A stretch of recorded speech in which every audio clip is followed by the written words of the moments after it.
A gente volta a falar sobre a morte de uma criança e de um adolescente durante a troca de tiros entre criminosos em Vila Velha, uma situação que constata uma triste realidade. A população continua sendo vítima das ações da criminalidade, né? Para falar sobre esse assunto, trazer um pouco dessa reflexão, a gente recebe aqui na bancada o especialista em segurança pública, Rogério Fernandes Lima. Rogério, boa noite, bem-vindo aqui ao Link. Boa noite, Fabiana, boa noite, Penelo.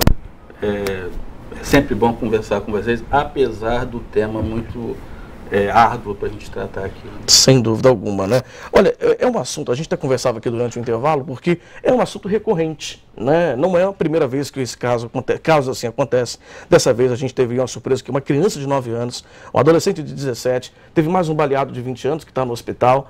Enfim, a criminalidade, os bandidos trocando tiro, né, em qualquer hora do dia, nesse caso foi na noite de ontem, e pessoas de bem, inocentes, morrendo por causa disso, né? Como que você, como especialista nessa área, analisa e vê essa situação, hein, Rogério? Bem, a gente tem que analisar que, primeiro, aquela região da Grande Santa Rita é uma região com muitos conflitos, né, entre disputa de território, né, e pelo que a gente viu dessa ocorrência, os criminosos chegaram já em busca do seu alvo, que parece-me ser o Brandson, né? Uhum. E aí teve o dano colateral, que é a menina Kemily, que eles também não estão pouco importando com isso de quem vai ser vítima. Poderiam ser outras pessoas. Então, assim, a gente tem essa questão que nós temos que, a meu ver, modificar a nossa legislação, apesar de algumas pessoas acharem que não mais temos, porque hoje o menor infrator ou em conflito com a lei, ele não fica recluso, o máximo que ele fica até ali os 18 anos, a partir dali ele já tem uma vida normal, né?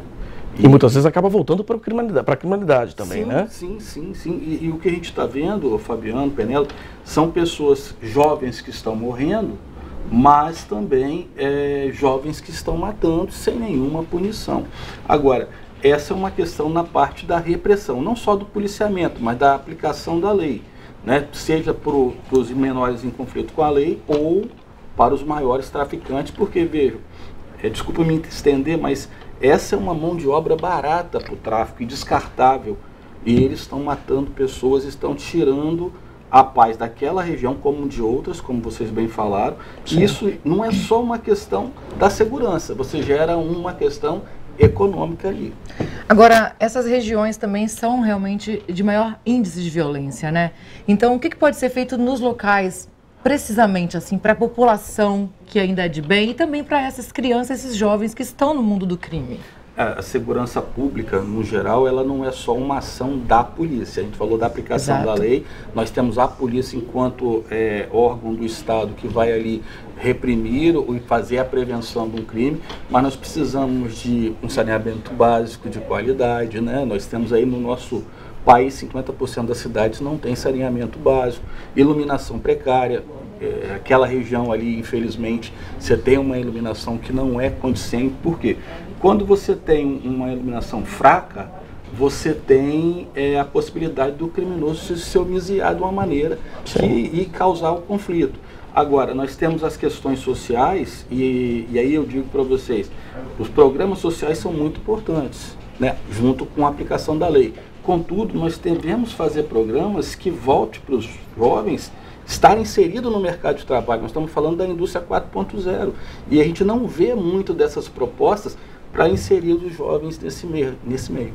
Quando o senhor fala, por exemplo, da questão da ausência de iluminação pública, tem uma máxima que é muito comum quando se discute isso, que é quando o Estado está ausente, ou seja, falta política pública, a criminalidade monta sua casa ali, né? Então, eles estão usando, talvez, essa ausência da presença, né, para dominar o espaço, para dominar, e colocando, como a gente falou nisso, colocando a população cada vez mais como refém. Porque quem mora ali, o cidadão, que não tem nada a ver com tráfico de drogas, e a gente acredita que a grande maioria seja de pessoas assim, né, a gente acredita nisso, lá os moradores da Ilha da Conceição em Vila Velha, fica vítima disso tudo, né? Então, o senhor está falando que não é só uma questão da segurança, só da polícia, é um conjunto de ações que tem que ser feito. A gente sempre debateu durante muito tempo segurança pública apenas como um assunto de repressão e de polícia. né, porque é a ponta que a gente vê ali o problema. Sim. Mas são políticas públicas que precisam ser aplicadas. Como a gente falou, é melhoria no efetivo da corporação para poder ter mais gente patrulhando. Nós temos lá em Vila Velha a guarda, tem a polícia militar, né, você precisa de uma iluminação, você precisa de um calçamento adequado, né, não só para as pessoas que vivem ali, né? Porque principalmente para as pessoas que vivem ali, mas para justamente facilitar o trânsito dos veículos. Esses criminosos, não sei se vocês chegaram a conhecer aquela região, tem muitas pinguelas que se fala, né? Que as pessoas acabam passando ali, coisas que foram melhorando com a urbanização, mas isso ainda gera uma situação muito ruim para essas pessoas. Infelizmente, né, como vocês bem colocaram, a ausência do Estado facilita que o criminoso se crie, como se fala. É lamentável, né?